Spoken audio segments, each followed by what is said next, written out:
J'avoue que je suis un peu anxieux à l'idée de me lancer dans cette vidéo puisque c'est un projet que j'avais prévu de faire un peu plus tard à la base, pas tout de suite. C'est pour ça que je prends un peu plus de temps pour sortir de nouvelles vidéos. Ça va faire un peu plus de 2 semaines que j'ai rien sorti sur ma chaîne, mais là je suis pas trop d'humeur à sortir quoi que ce soit, donc là je me suis dit que ce serait un petit peu mieux.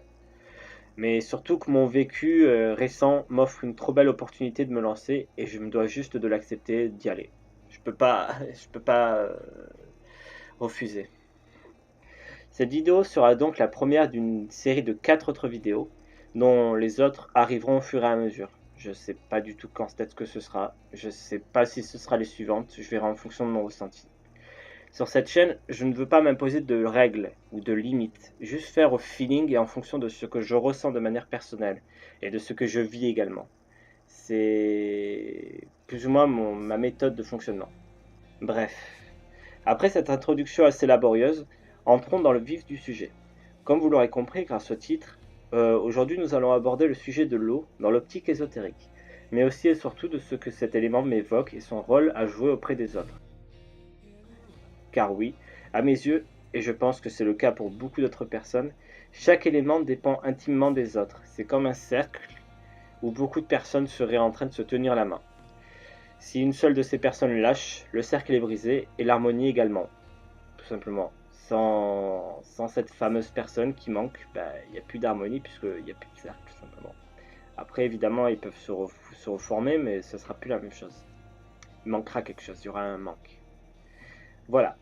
Pour moi, c'est surtout une histoire d'harmonie. Et le pentacle a une grande importance là-dedans. J'ai toutefois déjà évoqué le sujet de l'esprit dans une autre vidéo, donc je ne reviendrai pas là-dessus aujourd'hui. En tout cas, pas aujourd'hui ou dans l'immédiat. Peut-être plus tard. Et je pense aborder le sujet du pentacle prochainement, sûrement à la fin de ce projet pour donner un air de conclusion à tout ça. Et oui, je voulais revenir sur l'état de l'esprit. Pourquoi je parle de l'esprit spécialement? C'est parce que je pense que l'esprit, tout simplement, fait partie de ce qu'on peut appeler les éléments. C'est un élément à part entière, sauf qu'il n'est pas palpable. Il ne fait pas partie de, comment dire, de ce qu'on peut appeler la matière, l'état de matière. Ou en tout cas, nous, on ne peut pas réellement entrer en interaction physique avec. Mais ça ne veut pas dire que c'en est pas un. J'espère qu'on me suit. Bon, parlons donc de l'eau. Il est évident que sans eau, aucun être vivant sur Terre ne peut survivre ou même exister, tout simplement. Tout organisme a besoin d'être hydraté un minimum pour avancer, sinon il dessèche et meurt sur place. Il me semble qu'il existe un petit animal, vraiment minuscule à l'état microscopique, capable de survivre dans des situations assez extrêmes et même dans le vide spatial pendant une certaine durée. Mais lui, c'est un cas à part.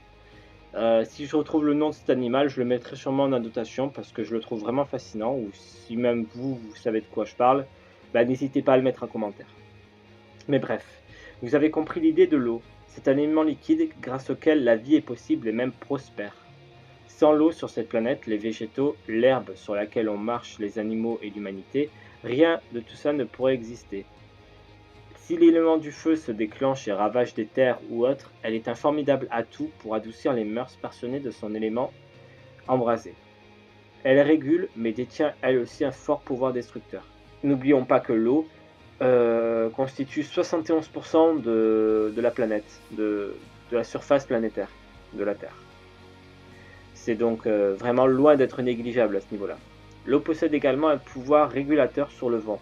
On le retrouve par exemple avec des pressions atmosphériques.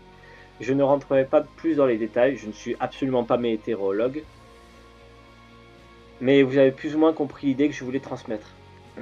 Ensuite, j'aimerais parler de l'influence de l'eau sur l'être humain au sens occulte du terme et la réceptivité de ce dernier et ce qu'elle peut lui apporter. Il peut m'arriver par exemple de manière très régulière, si ce n'est toujours d'ailleurs, de me sentir extrêmement bien lorsque je suis dans l'eau. J'ai besoin de me sentir en contact avec l'élément au moins une fois par jour, c'est limite vital à ce niveau-là. Que ce soit par bain, par simple brossage de dents, nettoyage des mains ou alors tout simplement boire.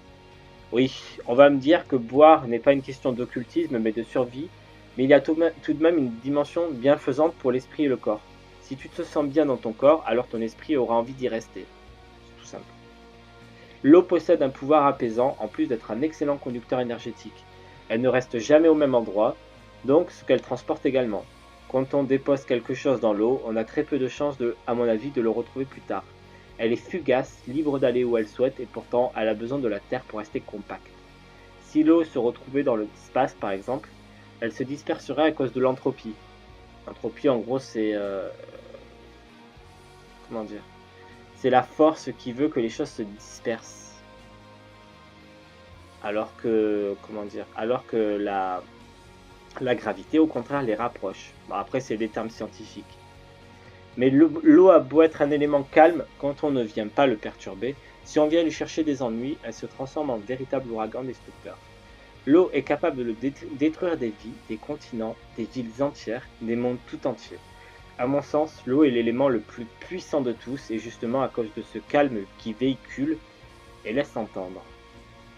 À mon sens, tu ne choisis pas à la naissance l'affinité que tu vas avoir avec un élément. C'est ton comportement, ton caractère qui va le déterminer. Et justement, ce caractère n'est pas éternel, donc ça veut dire que ton affinité non plus. Tu peux très bien te retrouver avec un élément, par exemple du feu, et 2 mois plus tard, te retrouver avec l'élément de l'eau. Ça va dépendre de ton caractère et de ton évolution personnelle. À mon avis, c'est ce que je pense.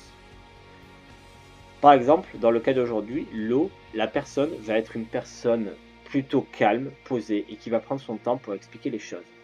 Une personne avec une forte réceptivité aux choses, assez diplomate, et avec un monde intérieur tout simplement énorme. Aussi grand et fluide que le monde aquatique. Mais une telle grandeur est fragile, délicate. Et si on vient perturber ce calme, si on vient briser ce qui fait de cette personne quelqu'un de calme, alors il se transforme en destructeur. Il y a 2 extrêmes, le doux, gentil, et ceux qui se font trahir et qui ne répondent plus de rien. Ceux qui sont réceptifs à l'élément de l'eau sont à mon sens ceux qui sont le plus enclins à détruire leur entourage, volontairement et par conviction, pour protéger d'autres personnes. Cela va plus se faire dans l'optique d'une vengeance, soit personnelle, soit par la loyauté, tout simplement. On retrouve un peu la même chose, la même colère qu'avec le feu, la perturbation des choses, la perturbation de la passion. Ce que je veux dire, c'est que peu importe l'élément, il y aura toujours deux aspects à prendre en compte. Je n'aime pas parler de bien et de mal, alors parlons plutôt de positivité et de négativité dans une optique personnelle. Le calme peut appeler au recueillement, à la tranquillité, tout en faisant tout de même attention de ne pas se perdre dans les profondeurs de son être, et la colère est tout de même à gérer. Voilà. C'est à peu près ce que je pense de l'eau, et les autres éléments vont pas tarder à arriver, enfin je pense, et ils seront tout autant dans cette optique-là, c'est-à-dire qu'on va prendre un aspect positif et un aspect négatif, mais toujours à prendre avec des pincettes. Voilà, c'est tout ce que j'avais à dire sur l'eau. Donc si vous avez apprécié mon analyse ou que vous avez des commentaires à faire là-dessus, bah, je vous invite à les laisser en commentaire comme d'habitude et je vous répondrai, il n'y a pas de souci. A bientôt pour une prochaine vidéo.